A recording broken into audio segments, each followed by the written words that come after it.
آموزش زبان گیلکی درس 4. به این قسمت فقط گوش کنید.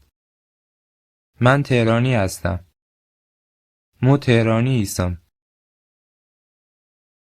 من تهرانی نیستم.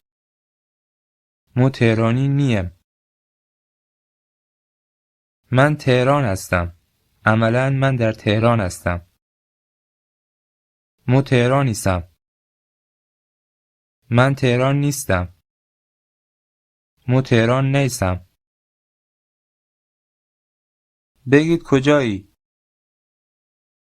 کویسی.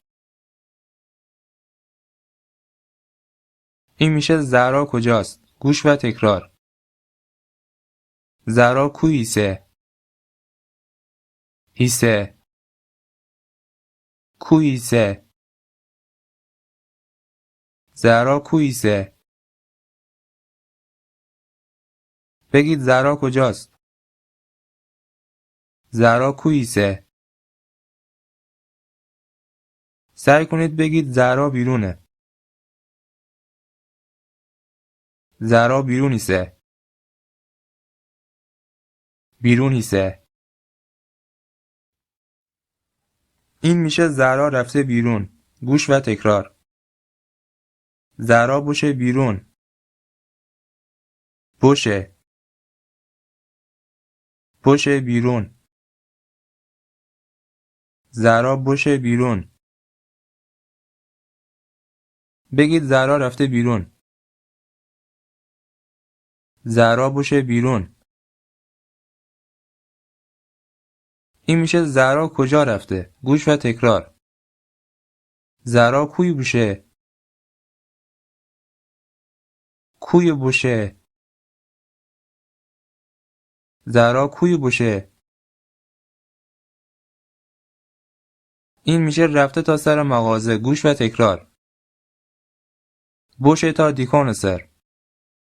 دیکون. دیکون سر. بشه تا دیکون سر. بگید زهرا رفته تا سر مغازه. زهرا بشه تا دیکون سر.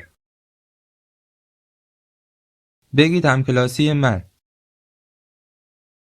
می همکلاسی. همکلاسی تو.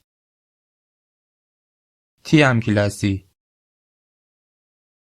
این میشه همکلاسی زهرا. گوش و تکرار. زهرا همکلاسی.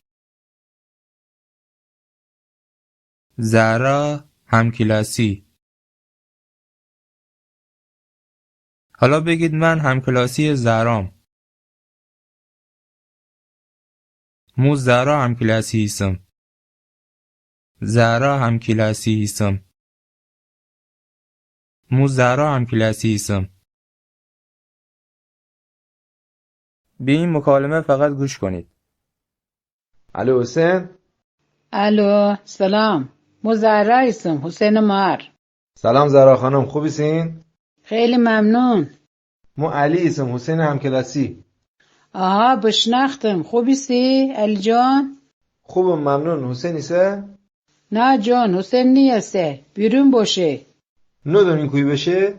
باشه تا دیکون سر. دقت کنید.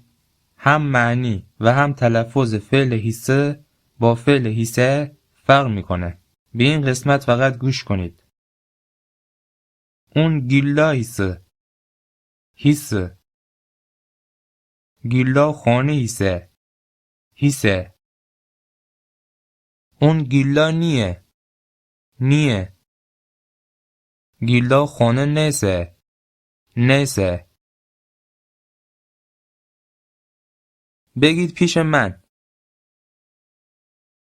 میور. پیش تو. تیور.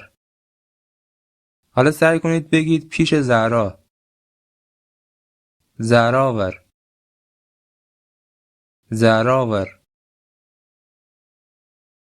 بگید من پیش زهرام. مو زهراور ایسم. هیسم. زهراور هیسم. مو زهرا وریسم. بپرسید پیش زهرایی؟ زهرا وریسی؟ هیسی؟ زهرا وریسی؟ بگید آره. آها. بگید نه. نه. نه من پیش زهرا نیستم. نه مو زهراور نیسم. نیسم. نه مو زهراور نیسم. زهرا رفته بیرون. زهرا بشه بیرون. بشه. زهرا بشه بیرون. این میشه نمیدونی زهرا کجا رفته؟ گوش و تکرار. ندونی زهرا کوی بشه؟ ندونی؟ ندونی زهرا کوی بشه؟ بگید رفته تا سر مغازه. بشه تا دیکان سر. دیکان سر. بشه تا دیکان سر. این مکالمه رو دوباره بشنوید. الو حسین؟ الو سلام. مو زهرا هستم. حسین مار. سلام زهرا خانم خوبیسین؟ خیلی ممنون. مو علی اسم حسین همکلاسی. آها بشناختم. خوبیسی علی جان؟ خوبم ممنون. حسین ایسه؟ نه جان حسین نیسته. بیرون باشه. ندونین کوی بشه؟ باشه تا دیکون سر. پایان درس 4.